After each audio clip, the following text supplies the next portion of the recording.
online saiu do ar, ela está em manutenção, estamos ajustando as tabelas. Então, eu vou apresentar para vocês aqui agora, estes dados são os dados oficiais. Então, nós temos Acre, 3 casos confirmados, nenhum óbito. Amazonas, 3 casos confirmados. Pará, 1 caso confirmado, ontem foi o primeiro caso. Tocantins, 1 caso, total 8 casos na região norte. Região nordeste. Na região norte nós não temos, ministro, nenhuma cidade, nenhum estado com cidade com transmissão sustentada. Região nordeste, Alagoas, 4 casos confirmados, Bahia, 30 casos confirmados, Ceará, 20 casos confirmados, Paraíba, 1 caso confirmado, Pernambuco, 28 casos confirmados, Rio Grande do Norte, 1 caso confirmado, Sergipe, 6 casos confirmados, dando um total no Nordeste 90 casos, sendo que Pernambuco, o estado tem cidade com transmissão sustentada, e o estado está trabalhando para caracterizar toda a região, todo o estado como transmissão sustentada, para facilitar o monitoramento, o manejo. É uma decisão bastante inteligente, eu diria, do estado de Pernambuco. Estado do Espírito Santo, 11 casos confirmados. Minas Gerais, 29 casos confirmados. Temos em Minas Gerais, Belo Horizonte com transmissão sustentada. Rio de Janeiro, 65 casos confirmados. Temos a capital Rio de Janeiro com transmissão comunitária, né? E 2 óbitos registrados no estado do Rio de Janeiro.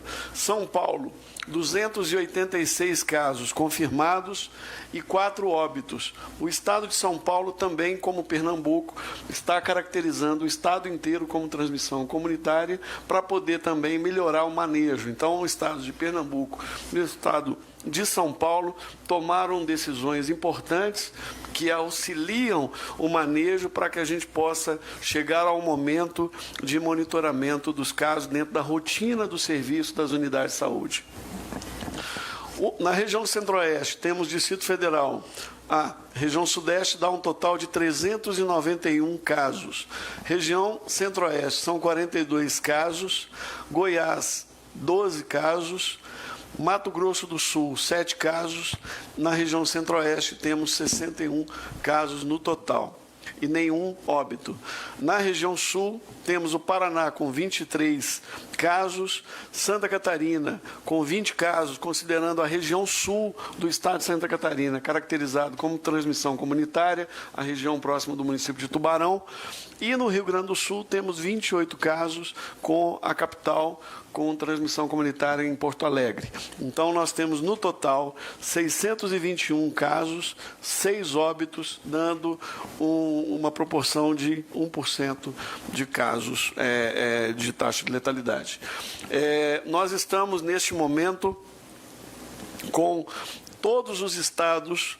Ontem eu estive no estado do Pará, juntamente com o secretário Beltrame, que é o secretário do Conselho Nacional de Secretários Estaduais de Saúde, junto com a Fiocruz, o Instituto Adolfo Lutz e mais o governo do estado do Pará, nos acompanhou na conclusão da capacitação dos 27 laboratórios centrais, laboratórios públicos estaduais, para a realização do teste RT-PCR em todo o Brasil. Então, a partir de hoje, todos os estados estão capacitados, ou os técnicos estão capacitados, para realizar uma capacidade mensal de 30 a 40 mil exames mês em toda a rede, mas nós estamos ampliando, colocando mais máquinas e automatizando a estrutura da rede nacional de laboratórios, começando, nós temos já automação no Instituto Adolfo Lutz, no LACEN do Rio de Janeiro e agora também no LACEN do Pará, que nós vamos colocar uma máquina lá também na próxima semana para aumentar a capacidade de processamento de dados, além do estado de Santa Catarina também, que nós já colocamos no ano passado. Então, nós estamos automatizando, isso vai aumentar a nossa capacidade resolutiva em relação aos testes de vírus respiratórios, incluindo aí o coronavírus. O nosso teste Ele é produzido pela Biomanguinhos, que é a da Fundação Oswaldo Cruz. Nós já distribuímos 17 mil testes em todo o Brasil. Estamos realizando esses testes. Ontem nós fizemos todo o acompanhamento das etapas do processamento. O nosso teste é um teste em tempo real. Quando o teste é colocado na máquina, ele fica pronto em 1h30, 2 horas. E a gente consegue fazer entre 24 e 32 testes simultaneamente em cada máquina. Então, nós estamos ampliando a capacidade de processamento. Os estados do Rio de Janeiro, Espírito Santo, Minas Gerais, Bahia, Alagoas, Sergipe, Paraná, Santa Catarina, Mato Grosso do Sul, Rio Grande do Sul, foram capacitados no dia 11 de março, lá na Fiocruz, e os estados do Acre, Amapá, Amazonas, Rondônia, Roraima, DF, Paraíba, Pernambuco, Rio Grande do Norte, Mato Grosso, Maranhão, Piauí, Ceará, foram capacitados ontem e antes de ontem, lá no Instituto Evandro Chagas, que faz parte do Ministério da Saúde, da Secretaria de Vigilância e Saúde. Então, foram 15 estados, todos agora estão capacitados. Já distribuímos, aqui está 15 mil, mas já são 17 mil testes distribuídos. Nesta semana estão sendo distribuídos mais 10 mil e teremos, o planejamento é 1 milhão de testes para a Covid com os LACENs, 1 milhão de testes para ser usado na rede de testagem molecular de HIV e 300 mil testes do Covid para ser usado na rede de testagem molecular de TB. Ou seja, nós estamos usando toda a estrutura, porque as máquinas são similares, então as placas permitem que a gente utilize máquinas que são para HIV e para TB também para testar para o Covid-19, ampliando a capacidade. Além disso, estamos discutindo, conforme a orientação do senhor, estratégias para ampliarmos a coleta e o processamento de casos leves, usando uma parceria público-privada com a iniciativa privada. Isso está em desenvolvimento e, em breve, nós teremos aqui mais orientações e informações para a sociedade. É muito importante, ministro, que nós tenhamos nos próximos dias, um trabalho de unidade da informação, da definição de caso em todo o Brasil. Nós estamos discutindo com as secretarias estaduais e municipais, porque vai ficar cada vez mais complexo ficarmos monitorando os casos a partir de viagens nacionais internas. Então, é fundamental que a gente tenha um alinhamento com os estados, com os municípios, para que a gente tenha uma unidade em relação às definições. Basicamente, são essas as informações. Bom, vocês viram o aumento da transmissão sustentada. Então, se temos Rio de Janeiro, se temos São Paulo, se temos Porto Alegre, se temos Belo Horizonte, Santa Catarina, Pernambuco, Belo Horizonte. Achei a Bahia alta ali, mas não é. A Bahia ainda é a mais alta no Nordeste. Mas, enfim, o que significa isso? Quando nós vimos epidemias em países, por exemplo, todos falam da China. A China é um país de 1 bilhão e 500 milhões de habitantes. De repente, ela fala que ela teve uma epidemia apenas em uma cidade chamada Wuhan. Ela coloca que os números dela são de janeiro para frente, quer dizer, janeiro, fevereiro, em março acabou.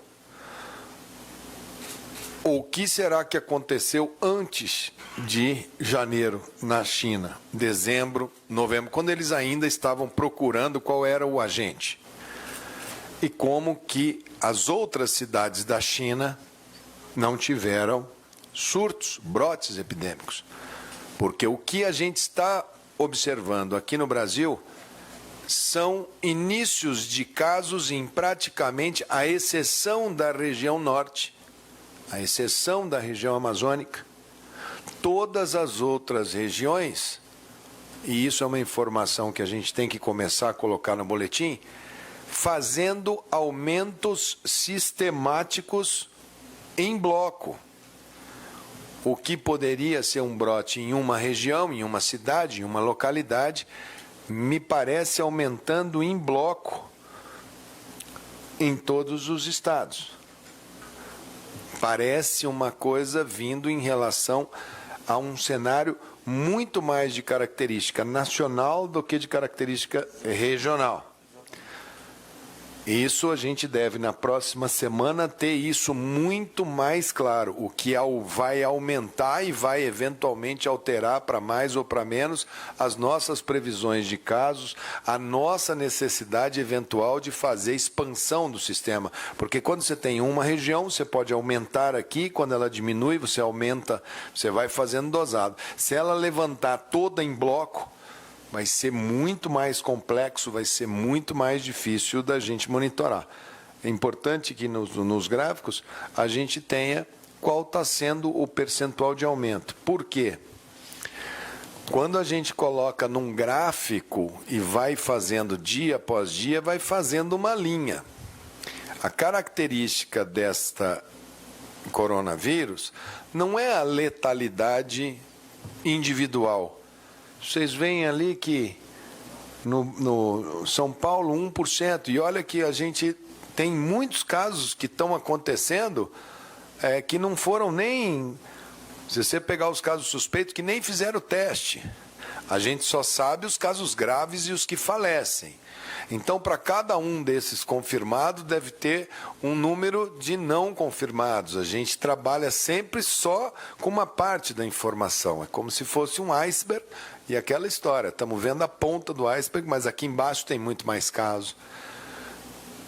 Mas, quando ele faz essa parte da epidemia, que ela sobe assim, que forma esse ângulo, que ela vai, quando ela pega essa subida do número de casos, ela praticamente, ela é letal, ela é dura, ela machuca, ela inviabiliza o sistema de saúde, que começa a faltar as coisas. Então, nesse momento, é do comportamento coletivo é que a gente vai ter um gráfico assim, ou assim, ou assim. Quando a gente fala, tá gripado, isolamento domiciliar, está com sintoma? Isolamento domiciliar com a sua família. E isolamento domiciliar não é assim, eu vou descer para tomar banho de piscina e vamos dar uma festa no play. Isolamento domiciliar é isolamento domiciliar. A gente está limitando, porque se eu estou convivendo com a minha esposa, com os meus filhos, durmo com ela, aí amanheço com sintoma e etc., até eu saber o resultado, a probabilidade dela, estando junto de mim, eventualmente ter contaminado, já a coloca, o meu filho, que eu brinquei com ele no colo, já o coloca na condição de contato e de contágio muito provável. Então eu faço o isolamento da minha família e seguro a minha família em casa. Com isso eu atravesso e a minha família se imunizou. 98% dos casos vai muito bem, obrigado. Vai ter a gripe e vai passar. 2% vão ter complicações muito graves. E um número estimado aí de 10, 15, 12, 17%, a gente não sabe no Brasil, está cedo ainda, que vão precisar de internação, mas que não vão precisar de CTI. Então, isso que a gente agora vai medindo e vai tendo na nossa mão os números. A necessidade de fazer travas, elas vão acontecer em determinados momentos. Nós estamos no pé da montanha. Nós vamos começar a subir uma montanha agora.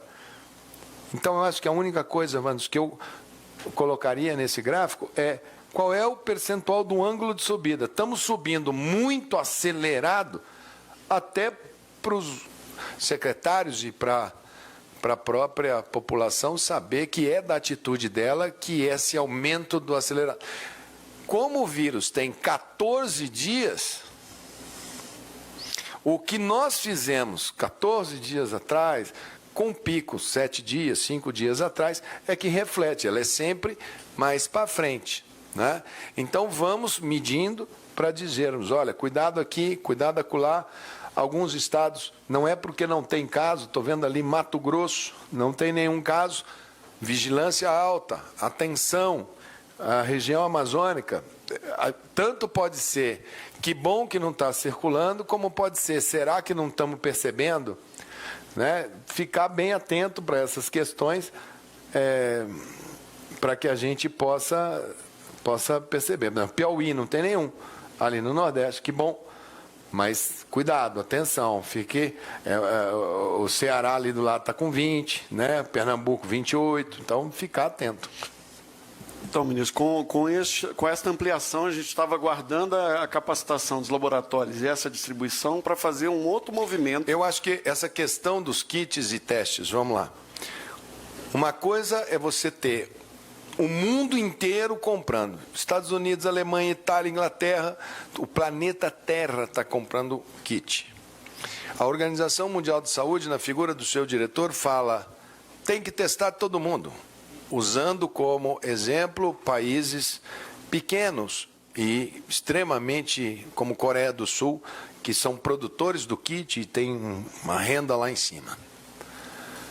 Se disponibilizar a quantidade que precisaria para fazer isso num país de 200 milhões de habitantes, para testar todo mundo, e se colocar isso à disposição para a gente fazer todos os testes, mas não com números assim, não, vai ter 10 mil casos baseado nos números da China. Número verdadeiro. Por mais duro que seja, o Brasil vai trabalhar com os números verdadeiros, o mais próximo do que está acontecendo. Nós não vamos, aqui não vai ter, aqui vai ser bem científico, bem técnico a coisa. Não é para nenhum caso ficar fora. O sistema que ele estava falando não estava dimensionado para a quantidade de acesso de uma vez. Então isso vai ser motivo na semana que vem. Nós temos a tripartite aqui com os secretários. Não vamos ter, vamos fazer por vídeo. Mas, enfim, teremos o momento de todos os secretários estaduais de saúde conosco por vídeo na nossa reunião, aonde cada secretário vai ter que dizer o que é que está acontecendo e quais são as providências.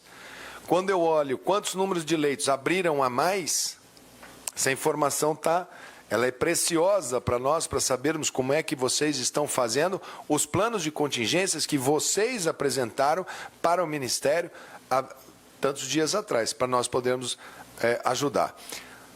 Hoje começaram a distribuição, me lembro daquela notícia que a Folha de São Paulo falava assim, o Ministério da Saúde não fez nem 10% do que falou que ia fazer. Nós tínhamos os nossos 1.000 leitos, compramos mais 1.000. Eu falei, vou entregar 540 para testar se isso vai funcionar. Aí tem uma lista, por estado. Deve ter a lista aqui, por favor, depois, Gabardo, por estado. Todos os estados vão receber um pouquinho para teste. Lógico que um estado proporcional à sua população. São Paulo um pouco mais, Rio de Janeiro, Rio Grande do Sul, Santa Catarina, tá todo mundo, só um pouco, para testar se quem nos está vendendo está tendo condição de fazer a entrega. Então, 540 para a gente fazer o teste. Todo mundo vai ampliar em paralelo. Então, mesmo que esteja lá na região norte, não está tendo caso, eu quero experimentar como é que abre leito dentro de Manaus. E isso vai precisar muito dos secretários dentro dos seus planos apontarem. Além dos leitos que os próprios secretários têm e devem abrir. Além dos leitos que a própria iniciativa privada, planos de saúde. Hoje o presidente Bolsonaro me colocou a seguinte questão.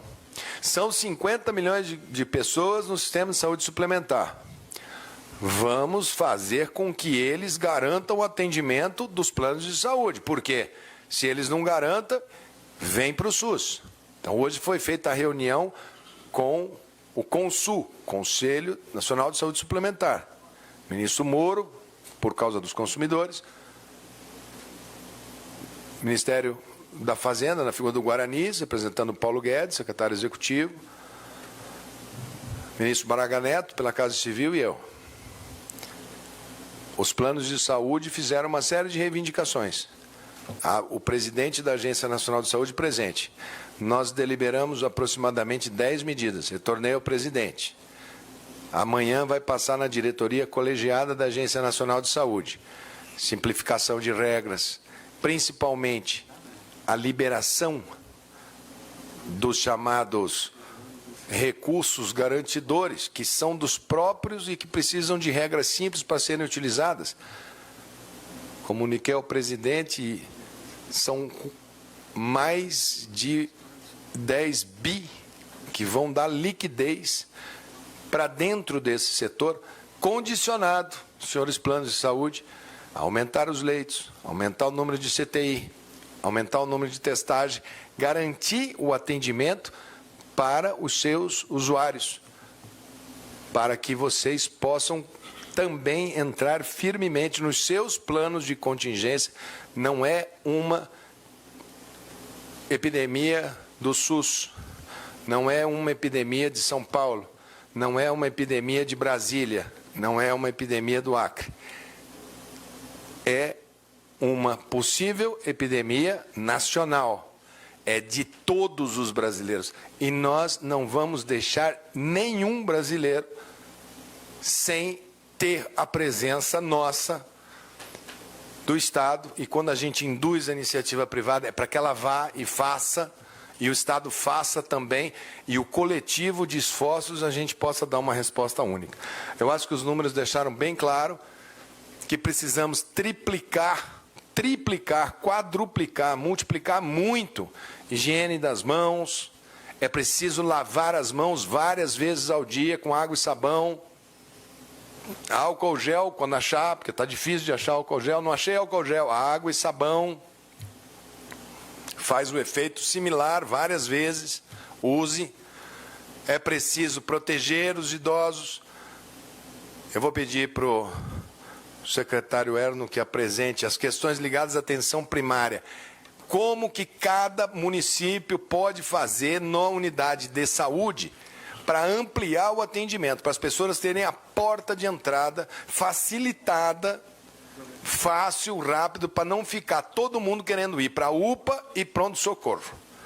Então, cada cidade deve ficar atenta às regras de acesso da atenção primária que vão ser ditas agora junto com o protocolo. Então, secretário Erno Harzen, da atenção primária. Quer complementar, Wanderson? Só quero dizer que os dados eles estão interrompidos, então, para poder fazer esse balanço, nós vamos, na próxima semana, atualizar a página e hoje nós fizemos uma mudança. Não estamos mais mostrando os dados de casos suspeitos, justamente porque nós estamos trabalhando agora com casos confirmados e óbitos, assim como a Organização Mundial da Saúde faz, mas estamos monitorando todos os casos. Então, eu acho que essa é questão de central. Quando você aumenta o acesso lá no sistema do Wanderson, o sistema caiu. Aí você fica sem os dados. Não é isso? É isso. Isso é exatamente quando todo mundo aciona um sistema que está dimensionado para atender 10 mil chamadas e ele, de repente, no mesmo momento, recebe 100 mil chamadas. O sistema cai. Você fica sem sistema. Guardadas devidas semelhanças, se nós acionarmos o nosso sistema de saúde todos ao mesmo tempo, o sistema cai e nós ficaremos sem sistema de saúde. Igual o Wanderson ficou. Vai resolver porque vai aumentar o porte do servidor, vai colocar na nuvem, vai colocar num gigante de um negócio, processador de dados de não sei quantos megahertz e tal. Está fazendo os números num sistema manual, está fazendo, vai sofrer um pouco, mas vai conseguir voltar com uma coisa parruda, grande o suficiente para um sistema que vai ser acionado sistematicamente por todos os estados ao mesmo tempo, como vem sendo, o sistema literalmente não aguentou. Mas eu acho que é um bom exemplo do que acontece quando todo mundo aciona ao mesmo tempo uma determinada ferramenta ou serviço que foi pensado para ser utilizado de uma maneira parcelada ou parcimoniosa. Ministro, vou pedir licença para responder a outras demandas. Inicia lá que eu já vou subir lá. Gabardo, por favor, fica aqui. Erno. Bom, boa tarde. Nesse momento a gente vai apresentar um novo protocolo que garante atendimento mais rápido das pessoas nos postos de saúde. Esse protocolo ele foi desenhado justamente para esse ambiente de transmissão sustentada, transmissão comunitária do coronavírus. Então, nos postos de saúde, as pessoas devem, ao chegar nas unidades, ao chegar nos postos, comunicar que estão com sintomas respiratórios, associados ou não à febre, para os colegas que estiverem na recepção das unidades. Rapidamente vai ser disponibilizada uma máscara para essa pessoa e ela vai ser levada para um lugar de isolamento respiratório. As unidades maiores têm salas que podem ser usadas nesse sentido.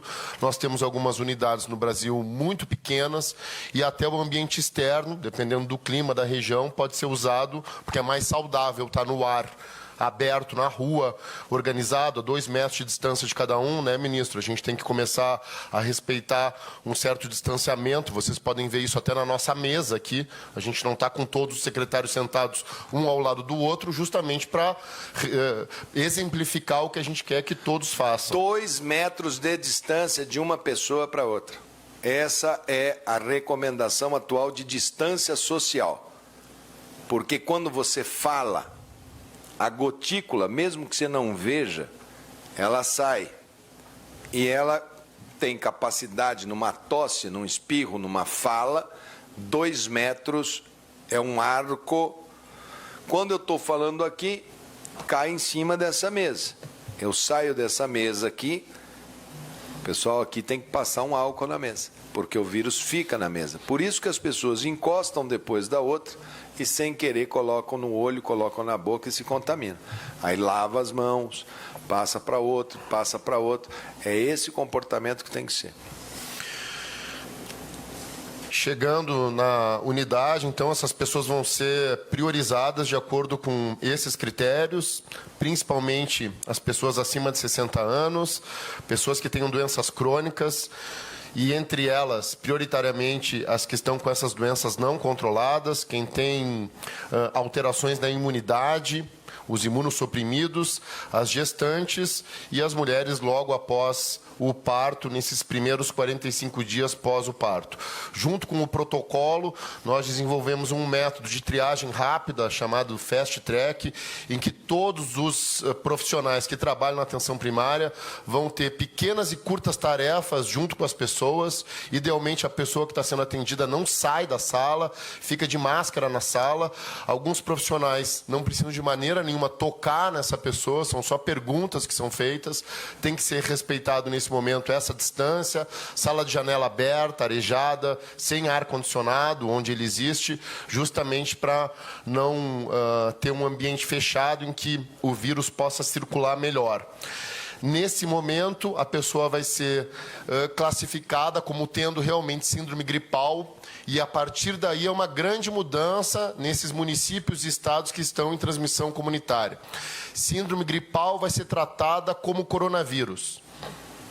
Então, quem tem tosse, dor de garganta ou dificuldade respiratória deve ir a um posto de saúde, a uma unidade básica de saúde, para ser avaliado e receber as recomendações que constam nesse protocolo. Os médicos e enfermeiros, se tiverem dúvidas, podem acessar um sistema que nós temos há alguns anos aqui no Ministério, mas foi muito potencializado agora, para consultoria clínica gratuita sobre o coronavírus para todo o país. Ele está medido e com escala suficiente para atender todos os profissionais da atenção primária brasileira. Não vai acontecer igual o sistema do Wanderson? A gente espera que não, mas sempre tem algum risco, né, ministro? Eu acho que vale a pena a gente reafirmar que, como a gente Todos os números, todas as situações nessa epidemia são novos. Nós estamos aprendendo no mundo ocidental com algumas semanas de história natural dessa doença. Então, muitas coisas que nós fazemos, estimamos e olhando, às vezes no meio do caminho, várias vezes nós teremos que redimensionar e refazer.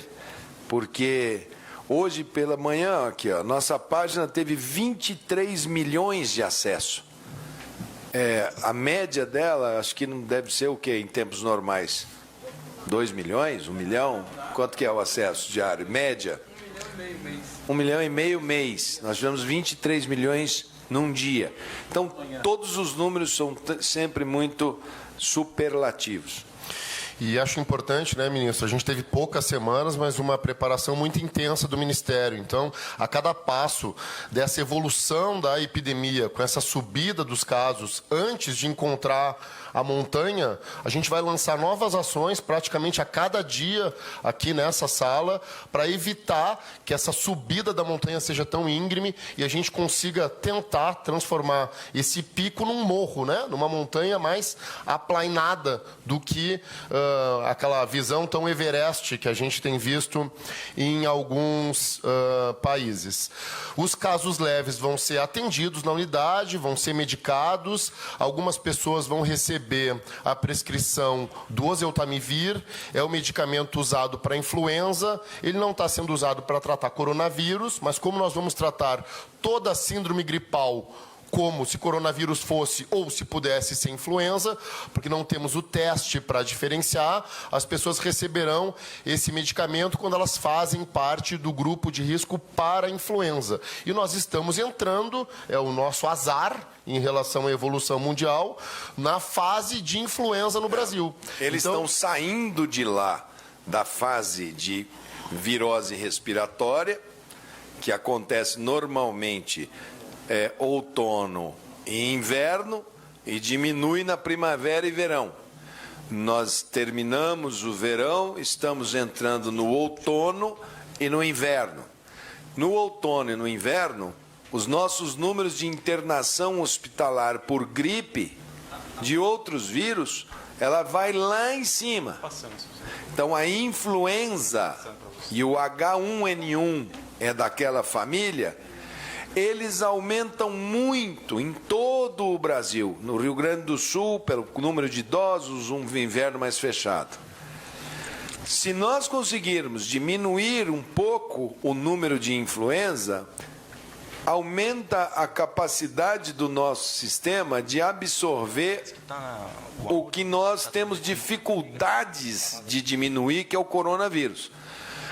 A vacinação, que deve começar pelos idosos e profissionais de saúde, porque são os dois de maior risco no primeiro momento, por favor, não façam filas no primeiro dia, como se fosse preciso tomar essa vacina. Calma. Vamos tomando devagar. Unidades básicas de saúde do Brasil, descentralizem ao máximo a aplicação das vacinas. Senhores secretários, construam parcerias com rede de drogarias, com farmácias, façam postos volantes, diminuam a aglomeração de idosos para a aplicação da vacina. Essa semana vocês já estão praticamente todos os estados receberam as doses desta primeira etapa. Se a população falar assim, não, eu vou levar uma vacina, vou vacinar minha irmã que tem 30, mas vou vacinar, vai faltar para os idosos. Nós não vamos poder fazer para as outras, que faremos gradativamente. Então, primeiro idosos, profissionais de saúde, e depois gradativamente nós vamos pegando quem fica aglomerado. Essa semana que não está ainda em campanha, aproveitem para vacinar os acamados e já olhem e orientem os milhares de idosos que estão acamados e que não podem se levantar. Olhem bem a situação da casa, olhem bem a situação de higiene, orientem o cuidador da família. Essas pessoas são, infelizmente, as que mais têm complicações. Nada impede de crianças terem evoluções graves, porque elas também podem ter imunossupressões. Eu sou médico de crianças, eu sou ortopedista pediátrico, toda a minha vida eu tive dos meus pacientinhos com paralisia cerebral, que não podiam andar, que ficavam deitados, o período de julho, agosto e setembro, que a umidade do ar vai lá embaixo no centro-oeste, era o período que a gente mais lutava para poder sair fora dos problemas respiratórios. Então, todas aquelas orientações para que as pessoas se hidratem e saiam fora disso. Após serem diagnosticadas e classificadas, né, como leve ou graves, sendo casos leves, as pessoas têm que ficar 14 dias em isolamento, do início dos sintomas, em isolamento domiciliar, vão ser monitoradas a cada 2 dias, ou presencialmente pela equipe, pelas enfermeiras, enfermeiros, agentes comunitários, ou por telefone, dependendo da organização local.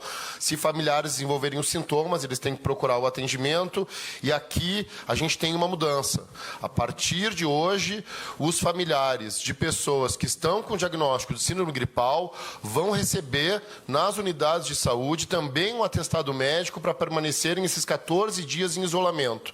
Se nós 3 fôssemos uma família aqui na mesa e um de nós recebesse o diagnóstico de síndrome gripal, os outros 2 não precisariam estar na unidade e o médico da unidade deve dar o atestado para as outras 2 pessoas permanecerem esses 14 dias em isolamento dentro do domicílio, tentando manter o cuidado entre elas, para esse que está com o diagnóstico, tentar não transmitir para os familiares, mas há um grande número de transmissões por pessoas assintomáticas, e a transmissão, como o ministro já disse, é muito rápida. Então, se eu fosse um caso, eu passaria para o ministro e antes dele ter sintomas, se ele não estivesse em isolamento, ele passaria para outras pessoas na rua. Por isso então, muda a recomendação.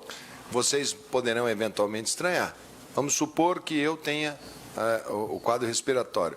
Essa equipe aqui do Ministério da Saúde irá trabalhar, irá tirar somente a pessoa para cuidado individual, mas nós vamos continuar trabalhando, nós vamos continuar aqui no posto. Se o Erno tiver, mesmo sendo essa a recomendação, eu vou continuar até eventualmente eu ter sintoma. Não adianta ficar fazendo testagem, porque nós não vamos parar.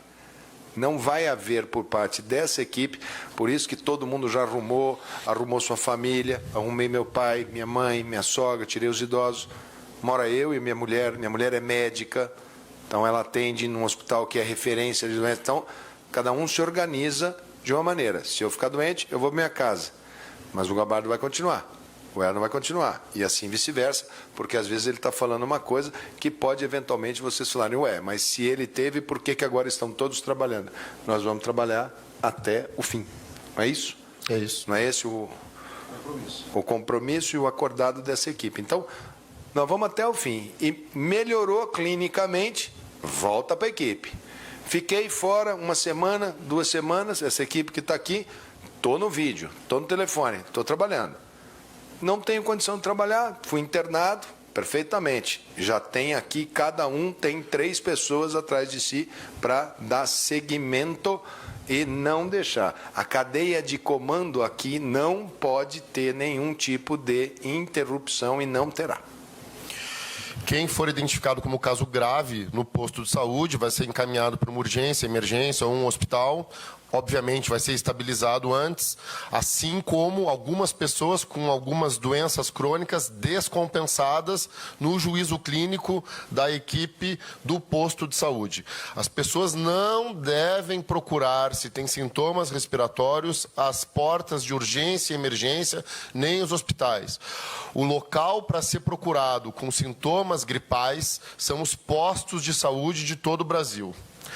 Orientações para amamentação. A amamentação não deve ser interrompida frente a um quadro de síndrome gripal. Há um conjunto de orientações para a mãe, como o ministro já reforçou várias vezes, lavar as mãos antes de tocar o bebê e iniciar a amamentação, se está resfriada, se está com gripe, né, se tem sintomas. Se não, a amamentação completamente normal. Usa uma máscara, as mães que estiverem gripadas durante as mamadas, e evitar falar ou tossir durante a amamentação para não expor o nenê nesse momento. E caso a máscara fique úmida, por causa de tosse, de um espirro, né, da própria respiração, trocar essa máscara a cada nova mamada. Aquelas mulheres que fazem doação de leite, uma prática muito importante para nós somos o país que tem maior rede de bancos de doação de leite humano do planeta, elas têm que se informar no local em que elas já costumam fazer essa doação, que medidas cada local está implementando. A gente tem mais de 42 mil unidades de saúde no Brasil, são quase 46 mil equipes de saúde da família em financiamento, desde que nós mudamos o financiamento da atenção primária. Em dezembro de 2018, eram 43 mil. Durante o ano passado, nós conseguimos, com a mudança do financiamento, ter praticamente 3 mil equipes a mais funcionando, recebendo recursos, justamente para se preparar para momentos como esse. Não eram previsíveis, mas um sistema de saúde forte só é forte se a atenção primária é forte. Cada equipe de saúde da família assumam os seus usuários, sua área de abrangência. Então, se cada equipe pega em média 4 mil,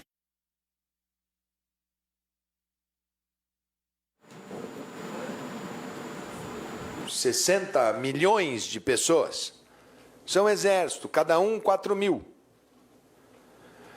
Vocês estavam, no ano passado, quando nós falamos de financiamento, 42 mil equipes, só tinha 90 milhões de pessoas no sistema.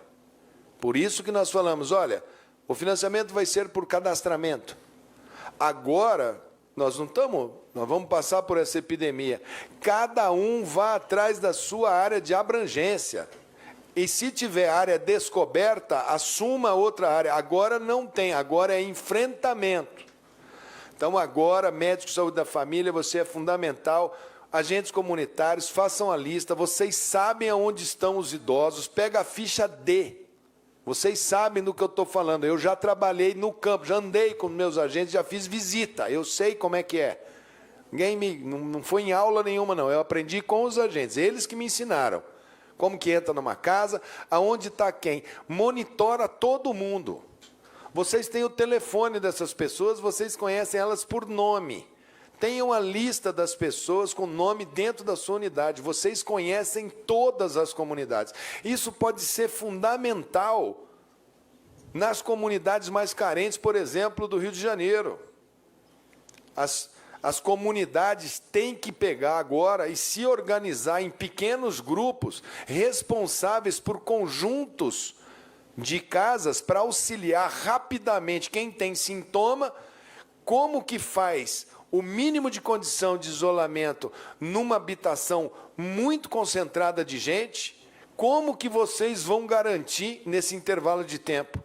Vocês vão ter que construir uma lógica junto com a equipe de saúde da família. Eu sei, eu tenho áreas descobertas. Foi retirado daqui, foi retirado de lá. Vamos reorganizar na medida do possível, para que a gente possa ter, através desta estratégia, e por isso que eu coloquei R$1 bilhão para essa estratégia, para vocês aumentarem. Está pronto, é só falar, vou fazer assim. Informou o Ministério da Saúde, é imediatamente feito o cadastramento. Imediatamente feito. É igual eu falei para os secretários estaduais. Abriu o leito de CTI e informa imediatamente habilitado. Vou mudar essa equipe, imediatamente habilitado. É o que a gente chama de fast track, né? É o rito sumário. Organizem fortemente a atenção primária. Não deixem as pessoas, abram as unidades básicas para que as pessoas não tenham que ir para UPAs e pronto-socorro. Tirem elas de lá. O pior lugar para uma pessoa é uma sala de espera superlotada. Não tem nenhum lugar pior. Talvez só uma concentração de pessoas que os médicos têm que ficar cuidando 24 horas por dia dentro de um CTI com todo mundo ali dentro. Esse aí é mais contágio. Agora, sala de espera do hospital com todo mundo ali tossindo, né? Então, descentralizar na ponta, dar a capilaridade. O SUS tem capilares. Não deixem de usar como porta de entrada. Depois vão para as intermediárias e depois cheguem nos leitos mais complexos. Ministro, com Saúde na Hora, no passado, a gente credenciou 1.500 unidades de saúde para estender o horário e nós lançamos essa semana a possibilidade de mais 5.000 aos secretários municipais de saúde. O sistema está aberto desde ontem, já recebendo essas adesões e no mês seguinte já recebe o recurso financeiro referente a essa ampliação de horário, 12 horas ou 15 horas por dia. Esse programa, essa abertura da atenção primária, Quando eu mostrei para o presidente, quando eu falei quais as armas que nós vamos, o presidente ele tem um olhar sempre muito assim, estamos frente a um inimigo, e é um inimigo duro esse vírus.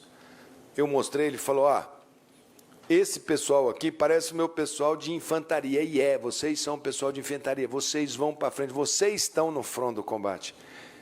Às vezes, eu acho que os sistemas que centralizaram o atendimento no hospital foram os sistemas que colapsaram mais rápido. É erro centralizar o atendimento no hospital. É errado falar assim, o nosso hospital de referência é esse, e todo mundo pular essas unidades e ir para lá. Essas unidades têm que ter a sala de espera separada, enfermeiras que estão no saúde da família, gerentes de saúde da família, médicos de saúde da família, preparem, separa, já põe uma seta. Quem está gripado, e não fica botando palavra difícil, não, síndrome respiratória, põe assim, gripe, resfriado, uma seta, aqui, uma imagem para a pessoa olhar e já saber.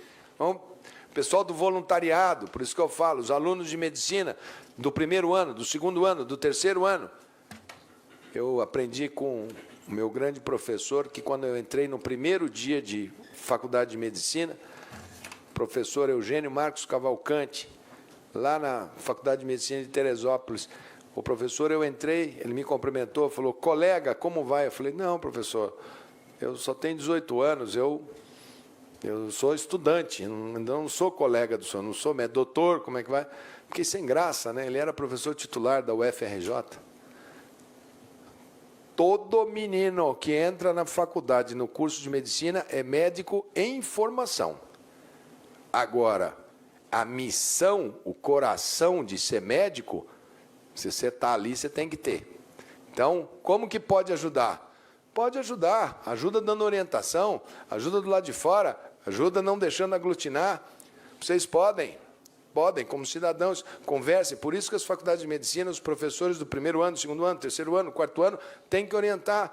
Auxilia por telefone, colhe uma história por telefone, converse com a comunidade. Nós vamos ter muitos instrumentos para vocês participarem. Os quintoanistas e sextoanistas, a gente já está pensando em bolsa, acadêmico bolsista, estamos conversando com a Associação Médica Brasileira, estamos vendo como é que vamos fazer, mas vão ser muito importantes, como já são muito importantes em todos os hospitais, o pessoal do internato, mas um internato bem focado nessa imersão agora de emergência em saúde.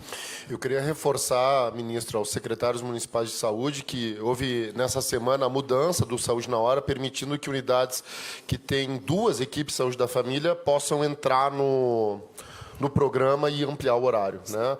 Além disso... Se você botar na sua unidade 2 equipes de saúde da família, você já pode ficar aberto até as 10 da noite. Olha, você ficar aberto das 7 da manhã às 10 da noite para a sua população pode ser o grande diferencial. Você não precisa ter uma UPA e você não precisa deixar as pessoas indo para o hospital. Ali vocês têm sala de nebulização, ali vocês têm lugar de fazer coleta de swab, ali vocês têm o medicamento que é paracetamol ou dipirona para entregar para a pessoa, ali vocês podem já dar um atestado se a pessoa precisar, ali vocês já podem cadastrar e notificar. Dali você já manda essa coleta para o LACEN. Ali é a porta de entrada que você resolve a vida daquele indivíduo rapidão. Bem rápido. Bem rápido. Além disso, a gente está em pleno processo de inscrições para repor todas as vagas em aberto que estavam no programa Mais Médicos. São cerca de 5.800 vagas. As inscrições vão até às 18 horas desse próximo domingo. E nós já estamos com quase 7.200 médicos com CRM brasileiro inscritos para trabalharem por 1 ano, enfrentando a epidemia junto conosco, com todas as equipes que já estão trabalhando. Serão 5 chamadas, o que vai evitar o problema que esse programa sempre teve da dificuldade de escolha de um local, então não vai haver isso nesse edital, é uma novidade. E semana que vem a gente deve lançar o edital dos médicos cubanos, que vão ser reincorporados, aqueles que aqui ficaram quando Cuba rompeu unilateralmente o contrato que o conosco. Congresso votou e que o Congresso aprovou. São cerca de 1.800. São 1.800, são aqueles que ficaram quando os cubanos lá, a ditadura, rompeu o projeto e essas pessoas ficaram no país, não voltaram e ficaram numa situação, mas eles entram no Saúde da Família por para 2 anos, atender né? no Saúde da Família. Eles não concorrem a escalas de plantão, mas eles podem ser de profunda ajuda para a organização, porque conhecem essas comunidades que já lá estiveram. Por outro lado, né, ministro, esses médicos com CRM brasileiro, também esse edital tem uma mudança justamente por causa da epidemia e dentro da carga horária contratual desses colegas, eles poderão também atuar em outras unidades do município, fazendo plantão, dependendo da organização que o secretário municipal de saúde fizer na unidade. E o ministro Weintraub e eu, amanhã, deveremos assinar uma portaria conjunta que eu provoquei o MEC e ele está organizando, amanhã devemos assinar, aonde nós vamos dar muitas orientações sobre como as pessoas vão poder ter mais agilidade nessa questão do binômio saúde e educação, inclusive com novidades para os residentes de medicina do Brasil. Agora nós vamos mudar um pouco o assunto e vamos para medidas populacionais. Isso é um passo que estava programado pela nossa equipe justamente para tentar transformar esse crescimento abrupto do número de casos num crescimento menos intenso. São medidas de isolamento domiciliar e de distanciamento social. Por que fazer isso? A prevenção, como nós não temos medicação nem vacina específica para o coronavírus, é a forma mais eficaz da gente impedir um grande número de casos e as suas consequências no Brasil. 80% dos casos são leves, com pouquíssimos sintomas. Em compensação, os idosos são muito mais vulneráveis a terem complicações graves. E o isolamento domiciliar de quem está com sintomas, está com gripe, é a principal medida para a redução da transmissão do vírus. E todos que moram com essa pessoa, como dito antes, devem também ficar isoladas. O isolamento seletivo de quem está com gripe e dos seus contatos domiciliares é a medida mais eficaz até o momento para reduzir a propagação da doença. Isso não é uma ideia nossa, isso é baseado em evidência científica produzida no Reino Unido, no Imperial College, onde a gente pode ver curvas aqui. Nesse gráfico aqui, eu sei que é difícil para quem está lidando com imagem aí longe, não tem aqui aquele negocinho que mostra ali para a gente mostrar. Mas a linha, essa linha preta aí, ó, que vai lá em cima, ó, esse pico, significa se não fizermos nada, se continuarmos tocando a vida como a gente vem tocando até agora. Nós vamos ter um gráfico desse tamanho, nós vamos lá em cima e depois caímos. Se fizermos somente fechamento de escolas e universidades, a diferença lá é o verde, diferença muito pouca em relação àquele de lá.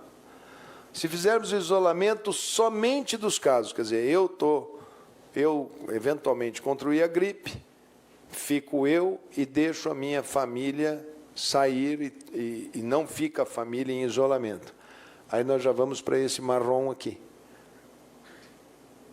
Não, o de cima. Esse aí. Você vê que já cai bem em relação ao outro.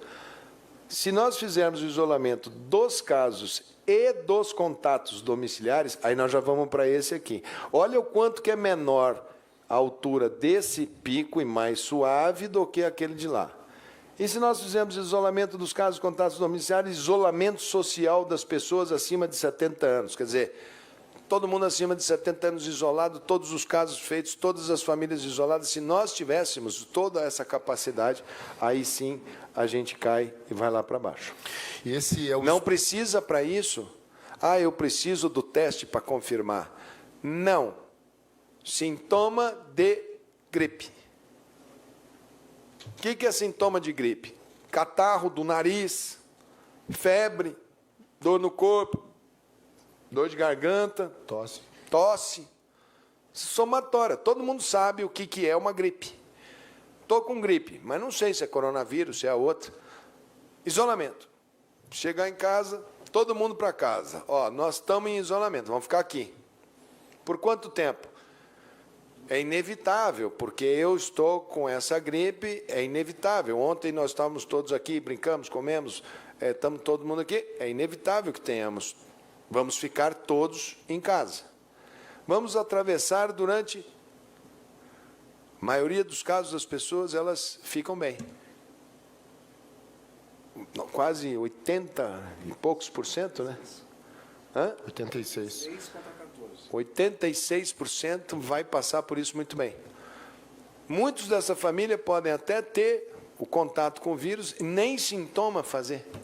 E 14%, ou seja, de cada 100 pessoas, 14, imagina, 100 pessoas não é nada num país desse tamanho, 14 vão pegar.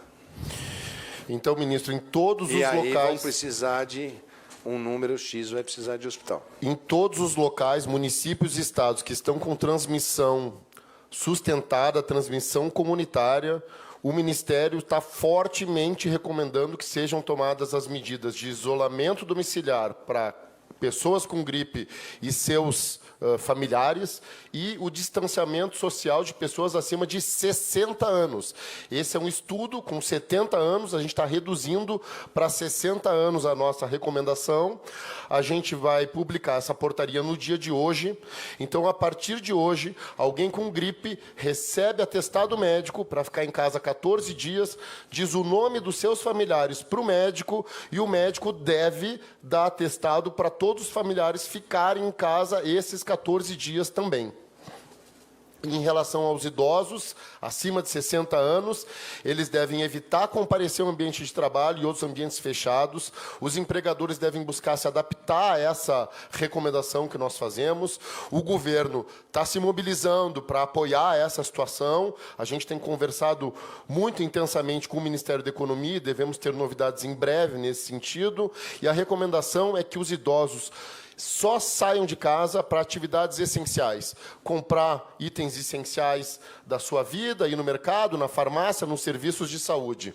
Se eles têm dificuldades para fazer isso, que as comunidades, os vizinhos, os familiares, os grupos de amigos se organizem para que eles tenham as suas primeiras necessidades cumpridas sem necessidade de sair de casa. É isso, ministro. Muito obrigado. Muito bem. Bom, nesse documento, nós vamos fazer de uma maneira que as pessoas recebam esse documento, vai ter orientação, vai colocar o nome das famílias e vão ficar em isolamento domiciliar. Próximo passo, caso isso não tenha efeito, aí nós já vamos para a determinação. Por isso, aquela portaria minha, conjunta com o ministro Moro. Então, nós vamos, primeiro, na educação e na consciência, e vamos medir essa semana. Por favor, brasileiros, caso de gripe, recolha a sua família e estão em isolamento. Ah, eu preciso de um atestado. Não tem problema, peça na unidade, dê o nome das pessoas que estão dentro da casa, permaneçam dentro de casa.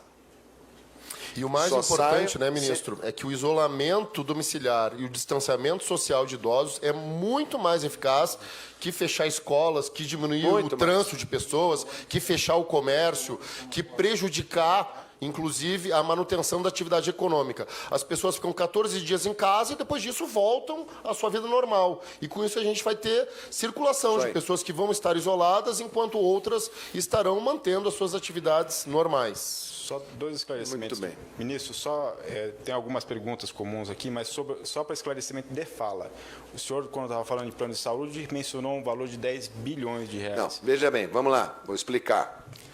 Planos de saúde, eles, para funcionarem, a Agência Nacional de Saúde faz com que eles depositem um recurso, um dinheiro, que é a garantia, para que, se ele deixe de funcionar, aquele dinheiro vai para pagar as pessoas.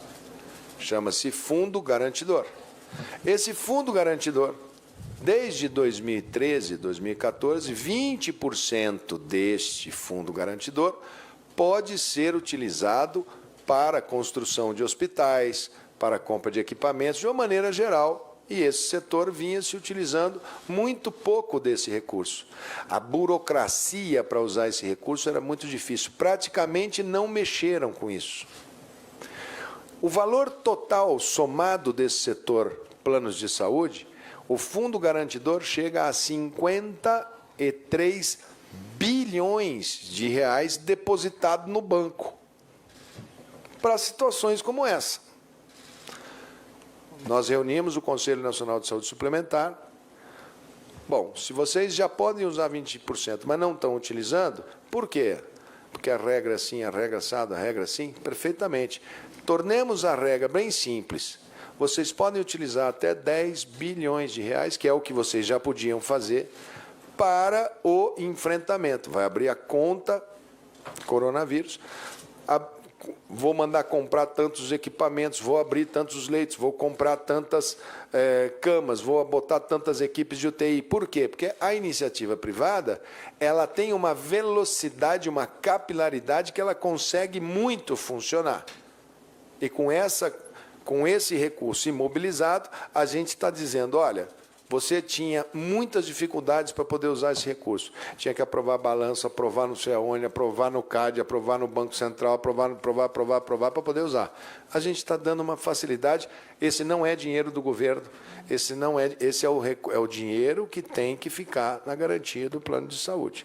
Ok? Outro esclarecimento. Amanhã, a gente está dando uma explicação aqui muito larga. Amanhã, às 10 horas da manhã, a diretoria da Agência Nacional de Saúde Suplementar, que é quem implementa, faz a reunião, tem várias coisas ali, dilatação de prazos, várias coisas. Esse é um dos itens, tem uns 8 ou 10 itens. Eu fiz a videoconferência com o setor, convoquei o Conselho Nacional de Saúde Suplementar, orientamos a Agência Nacional de Saúde que amanhã vai fazer a sua reunião e vai deliberar. Também, para mais o esclarecimento de fala, secretário, alguns jornalistas entenderam que o senhor falou que quem tiver sintomas respiratórios não vá ao hospital. O senhor pode explicar isso melhor? Claro, exatamente. Quem tem sintomas de gripe, vá ao posto de saúde, não vá ao hospital. Nenhum sistema de saúde do mundo tem capacidade para enfrentar essa epidemia. Se as pessoas forem para o local equivocado, elas vão estar tirando o lugar de quem tem um problema grave. Tem sintoma de gripe, o lugar para ir é só um posto de saúde. Não é UPA, não é emergência, não é urgência. Veja bem, vamos lá. Nós temos no Brasil 2 sistemas, eles são paralelos. Um conhecido como SUS, Sistema Único de Saúde. Mas, embora a língua portuguesa seja, para algumas palavras, tão determinante, quer dizer, único é único, mas único não quer dizer único de só ele existir. Único quer dizer de um conceito nacional de saúde, porque nós temos o sistema de saúde complementar, ele é complementar ao único, quer dizer, se ele é complementar ao único, a palavra único fica um pouco dúbia. Então, nós temos 215 milhões de brasileiros. Nós temos aproximadamente 85% da população que é SUS independente. E temos 15% da população que compram planos de saúde e que abatem do imposto de renda, inclusive, os seus gastos com saúde, e são atendidos na lógica de consultórios, clínicas de exame e uma rede de hospitais. Essas pessoas que aqui estão nesse sistema complementar, normalmente eles moram nos centros das cidades, nos endereços, nos bairros mais sofisticados. Também tem muita gente aqui, porque são das empresas e tem muitos planos empresariais. Os nossos postos de saúde, eles são muito mais nos grandes centros urbanos, nos bairros, nas comunidades mais populosas. E esse pessoal do plano de saúde fica muito mais nas regiões centrais. Então, quando a gente fala vá ao posto de saúde, às vezes as pessoas da região central vão olhar e falar assim, puxa, mas qual será o posto de saúde que eu vou, já que a minha região não é coberta pelo programa de saúde da família? Esse recurso e esta orientação formal é para que os planos de saúde, que são praticamente os organizadores desta classe média alta, que eles construam soluções para não aglutinar pessoas em pronto atendimento de hospitais, Tem hospital que, pelo fato de ter feito alguns exames e dado positivo, no imaginário das pessoas, é naquele hospital que eu tenho que ir. Tem gente que pega avião de um estado para ir para São Paulo, para chegar lá e vai vir fazer o teste. Por quê? Porque aqui que diz que é aqui que faz. Então, a rede de saúde privada, se o SUS tem uma estratégia muito forte de vamos desconcentrar, não vamos para os grandes prontos-socorros, vamos aqui, por quê? Poxa, se de cada 10 casos, quase 9, 8,5, vai ficar bem, vai ter uma gripe, vai suar o nariz, vai tomar Tilenol e vai ficar numa boa, nós queremos tirar o nosso povo da concentração, porque eu não quero que fique passando de um para o outro. Então o SUS vai tentar, com todas as suas forças, que essas pessoas procurem um atendimento. Por isso, aumentar o horário que pode ficar aberto. Quando a gente fala pode ficar aberto, a gente quase que quadriplica o financiamento, que é para ficar aberto. As equipes organizam turnos de trabalho de acordo com a sua possibilidade. Uma equipe trabalha 6 horas, outra trabalha 6 horas, vamos revezar, amplia um pouco mais. Agora está na hora de cada um fazer o desenho da sua microárea. Eu conheço algumas redes de saúde na palma da minha mão. Eu fui secretário de saúde 6 anos.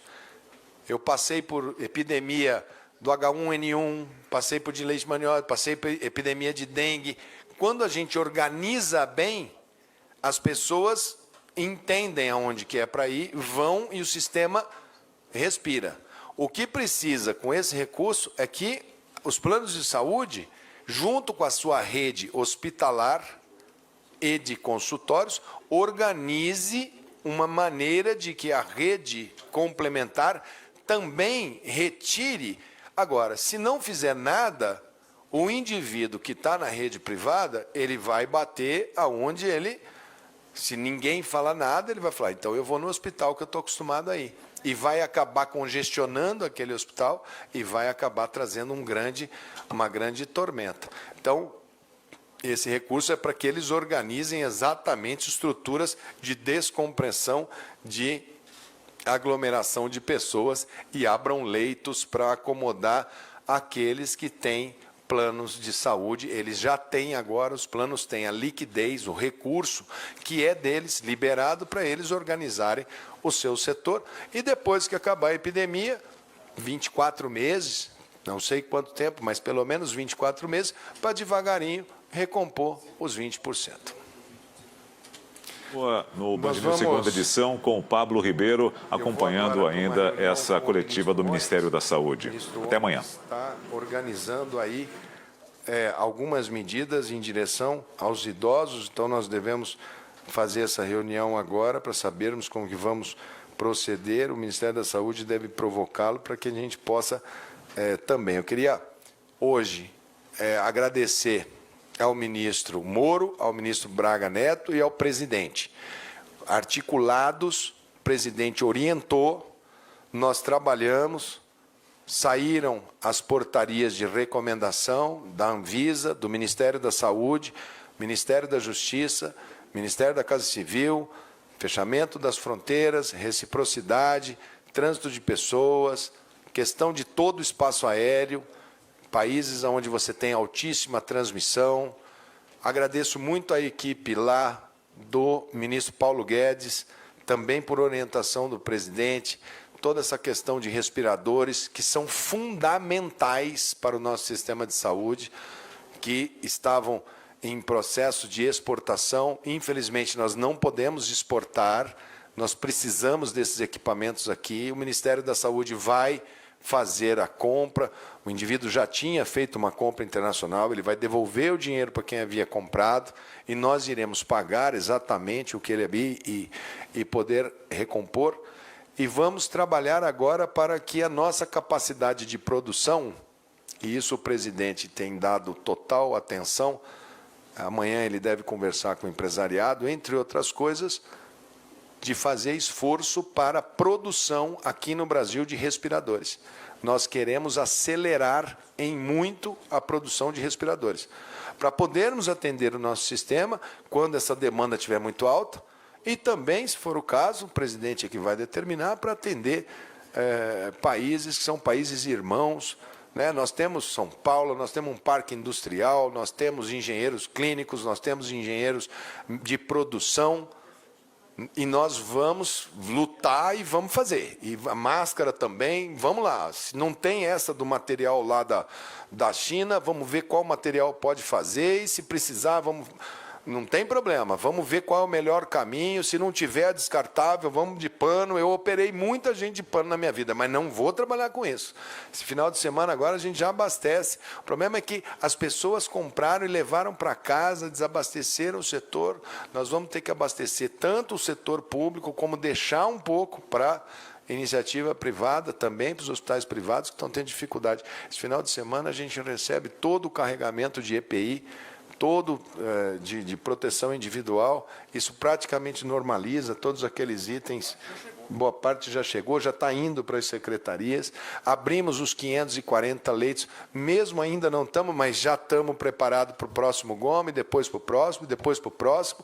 Vamos lutar. Agora, se a população não tiver entendendo que a luta é de todo mundo, não tem nenhum que possa ficar fora.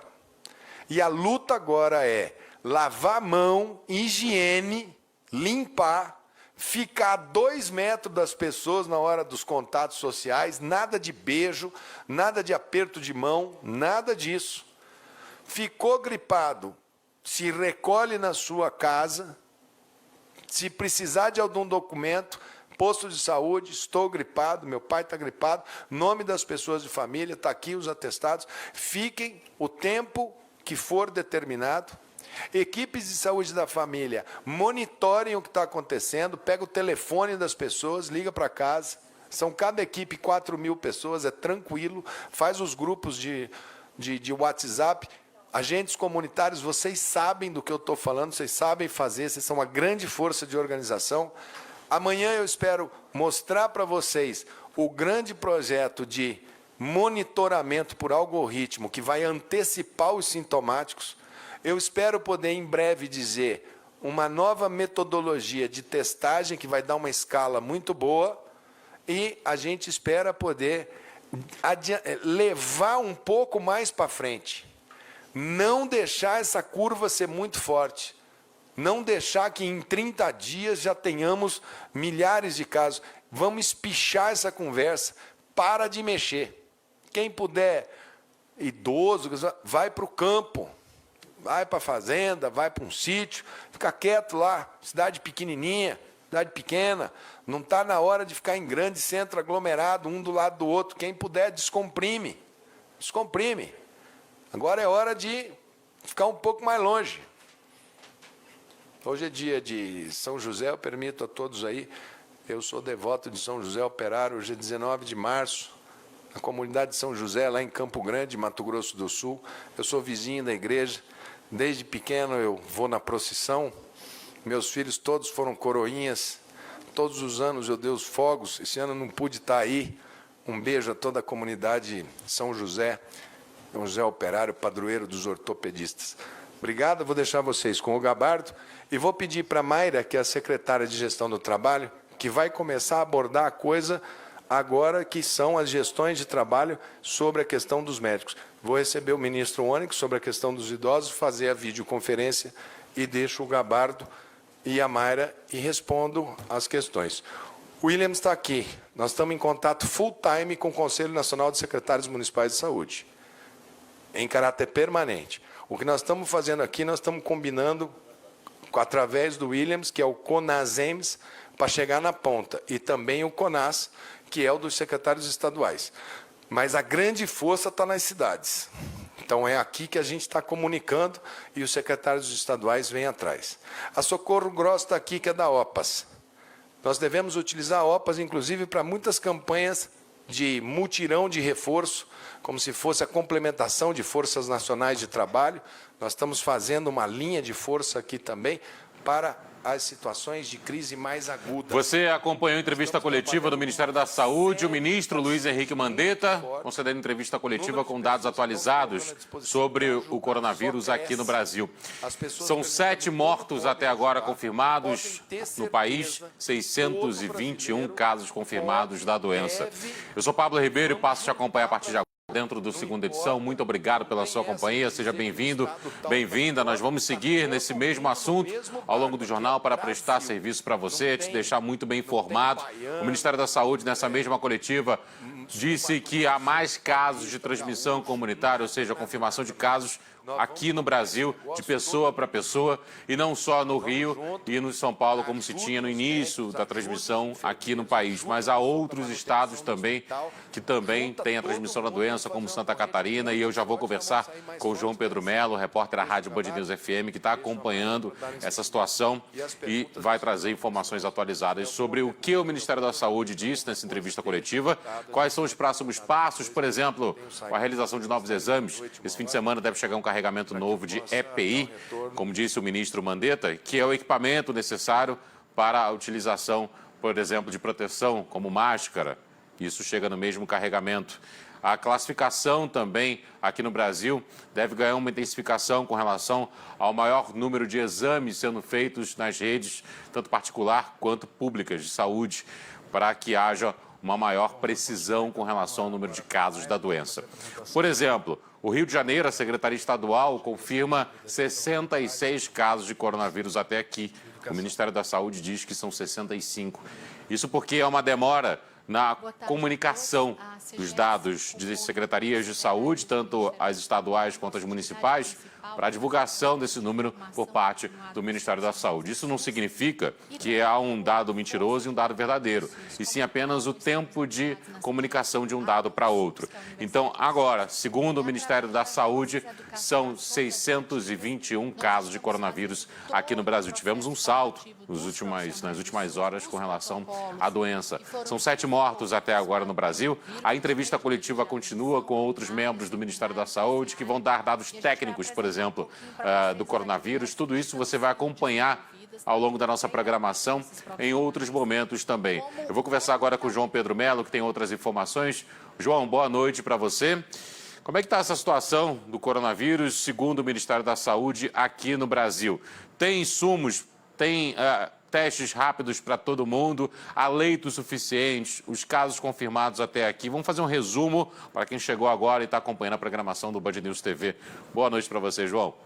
Oi, Pablo, boa noite para você, boa noite para todo mundo que acompanha a gente. Olha só, a informação é de que são 621 casos, então, confirmados de novo coronavírus em todo o Brasil. A gente destaca um salto muito grande nos casos relacionados à região Nordeste, os principais, o maior aumento está lá na Bahia. São 30 casos, outros 28 em Pernambuco, também tem 20 casos no Ceará. Até ontem essa região contabilizava um dos números mais baixos. Hoje os menores números relacionados ao coronavírus estão na região Norte. Só tem 8 casos confirmados da doença na região norte do país. A gente destaca também que os maiores números continuam na região Sudeste e também no Centro-Oeste. São Paulo é o primeiro número de casos aí, o primeiro em número de casos. Na sequência vem o Rio de Janeiro e em terceiro lugar vem o Distrito Federal com cerca de 60 casos confirmados. Sobre a questão dos leitos que você me perguntava agora há pouco, o Ministério da Saúde destaca que, por enquanto, não tem leitos suficientes para o caso dessa pandemia, vamos dizer assim, evoluir, a exemplo do que aconteceu na Itália. Então, exatamente por isso, o Ministério está contratando outros leitos de UTI, até alguns leitos móveis, que vão ser montados aí ao longo dos próximos dias. Outras situações relacionadas também a vagas de hospitais, Hoje o Ministério mudou o protocolo. Para quem tem algum sintoma de síndrome gripal, essa pessoa não vai para o hospital. Ela vai primeiro para um posto de saúde, se tiver ali sem o sintoma de falta de ar grave. Isso porque o posto de saúde vai decidir, vai fazer o encaminhamento dessa pessoa. Se essa pessoa tiver, então, com febre, mais uma falta de ar, ou seja, 2 sintomas relacionados ao novo coronavírus, ela será encaminhada, então, para o hospital. Se for apenas um sintoma, uma febre ou uma coriza, essa pessoa vai ser encaminhada para o isolamento doméstico, ou seja, vai ficar isolada em casa durante os 14 dias, que é o período que o Ministério da Saúde recomenda. Além disso, o Ministério também citou nessa coletiva de hoje que vai prorrogar até domingo a inscrição dos médicos para o atendimento relacionado ao coronavírus. O ministro Luiz Henrique Mandetta citou o seguinte, que é importante nesse momento que a população respeite os períodos de quarentena. Segundo ele, não é o momento das pessoas se abraçarem, beijarem ou qualquer coisa do tipo. Isso foi exatamente o que disse o ministro Luiz Henrique Mandetta. Ele destacou que é o momento de cumprir o isolamento domiciliar para que o Brasil consiga passar por essa pandemia do novo coronavírus. Ele também destacou, fez outra analogia relacionada à montanha, destacou que o brasileiro hoje, a população brasileira relacionada ao coronavírus, está no pé de uma montanha e que, de fato, os casos devem subir nos próximos dias, né? Esse foi o principal destaque dele. Ele sempre fala que o que a gente vê hoje, os números que estão sendo contabilizados, são apenas uma ponta do iceberg, que ainda há muita coisa que está por baixo d'água, né? Então, são números que não estão contabilizados, ou algumas pessoas que acabam não procurando atendimento porque estão assintomáticas. Então, essa é a avaliação do ministro Luiz Henrique Mandetta, de que os números devem aumentar nos próximos dias e cabe exatamente essa questão do protocolo de isolamento para que o Brasil consiga enfrentar esse momento de pandemia relacionado aí ao novo coronavírus. Justamente daí a importância para que o protocolo seja seguido. Por exemplo, Curitiba vai proibir que pessoas idosas saiam às ruas, por exemplo. Minas Gerais também proibiu em algumas cidades com relação à circulação de pessoas em bares e restaurantes. O Rio de Janeiro deve divulgar o novo decreto ainda hoje, com novas determinações do governador Wilson Witzel para o transporte de pessoas e por aí vai. Agradeço ao João Pedro Mello pelas informações de Brasília, um resumo dessa entrevista coletiva que ainda está acontecendo e você vai acompanhar novidades aqui na programação do Band News TV assim que elas forem surgindo, já que o ministro Mandetta, Luiz Henrique Mandetta, ministro da Saúde, já se retirou dessa entrevista coletiva. Agora são dados técnicos que estão sendo abordados nessa coletiva. Olha, a Embaixada da China no Brasil publicou mensagens nas redes sociais repudiando comentários feitos pelo deputado federal Eduardo Bolsonaro. Em sua rede social, Eduardo comentou a publicação de outro usuário que culpou a China pela pandemia. O deputado comparou a ditadura soviética ao governo chinês e comentou: mais uma vez, uma ditadura preferiu esconder algo a expor, tendo desgaste, mas que salvaria inúmeras vidas. E completou: a culpa é da China e a liberdade seria a solução. Também pelas redes sociais, a Embaixada da China no Brasil respondeu os comentários do deputado. Na conta oficial, disse que, lamentavelmente, Eduardo Bolsonaro é uma pessoa sem visão internacional, nem senso comum, sem conhecer a China nem o mundo. Ainda afirmaram, aconselhando que Eduardo não corra para ser o porta-voz dos Estados Unidos no Brasil, sob a pena de tropeçar feio. Pouco tempo depois, a Frente Parlamentar da Agropecuária, composta por quase 300 parlamentares do Congresso, emitiu uma nota sobre os comentários feitos por Eduardo Bolsonaro. O grupo disse que deseja manter o mais alto nível as relações bilaterais entre Brasil e China. E lembrou ainda que as declarações isoladas não representam o sentimento da nação ou de qualquer setor. Afirmou ainda que a China é parceira de longos anos do Brasil e desejou a união de todos no combate ao coronavírus, sem maiores prejuízos à vida humana e às relações internacionais globais. O ministro das Relações Exteriores do Brasil, Ernesto Araújo, se posicionou sobre a polêmica gerada com a Embaixada da China. Ele afirmou através das redes sociais que é inaceitável que o embaixador da China endosse ou compartilhe postagem ofensiva ao chefe de Estado do Brasil e seus eleitores, e que as críticas de Eduardo Bolsonaro ao país não refletem a posição do governo brasileiro. Acrescentou ainda que vai conversar tanto com o deputado federal quanto com o embaixador para, nas palavras de Ernesto Araújo, promover um reentendimento recíproco. Horas depois, Eduardo Bolsonaro publicou uma mensagem em sua rede social dizendo que não ofendeu o povo chinês, mas que fez uma crítica ao governo do país. Eduardo disse que o post jamais ofendeu o povo chinês e que tal interpretação é totalmente descabida. Ressaltou ainda que a intenção nunca foi de ofender o povo da China ou de ferir o bom relacionamento existente entre os dois países. Eduardo Bolsonaro ainda lembrou que o maior parceiro comercial da China são os Estados Unidos e que o país norte-americano tem como seu terceiro maior parceiro comercial justamente o país asiático. Em outros posts, o deputado disse também que jamais teve a pretensão de falar pelo governo brasileiro. Olha, o presidente do Senado, Davi Alcolumbre, também se posicionou com relação a esse embate entre o embaixador da China e o deputado federal Eduardo Bolsonaro, filho do presidente da República. O senador enviou uma carta à embaixada da China solicitando que a mesma fosse encaminhada a Xi Jinping, presidente do gigante asiático. Na carta, Alcolumbre diz que a experiência adquirida na China será de fundamental importância para o combate à Covid-19 aqui no Brasil, principalmente quanto ao fornecimento de equipamentos e insumos.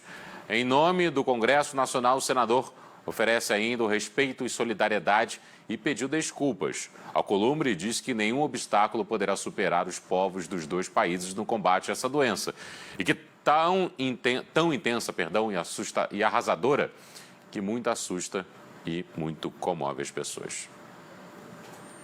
Bem, vamos para o intervalo agora, 6 horas e 29 minutos, pelo horário de Brasília. Eu volto já, o jornal completo para você ficar muito bem informado sobre a Covid-19 aqui no Brasil e fora também.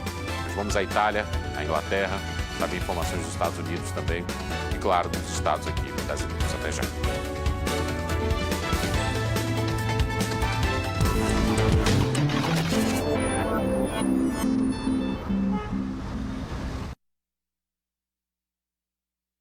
Quer viajar pagando o menor preço da internet?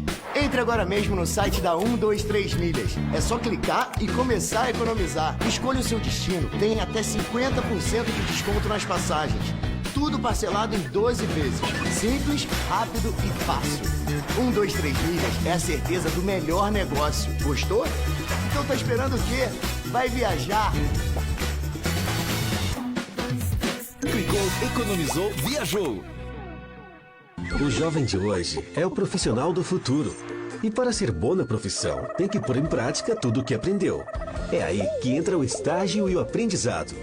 Ofereça oportunidades para jovens estagiários e aprendizes. E dê um futuro melhor para os jovens, para a educação e para a sociedade brasileira. CIEE, há mais de 50 anos, encaminhando as novas gerações e preparando os profissionais que farão o futuro do Brasil. CIEE, Centro de Integração Empresa e Escola. Só essa semana na Jacaúna Móveis. Poltrona reclinável 15 de 59. Sofá 15 de 69 sem entrada. Lustres com mais de 50% de desconto. Venha logo só essa semana. Jacaúna Móveis. Alcântara Machado, Raposo Tavares e Washington Luiz.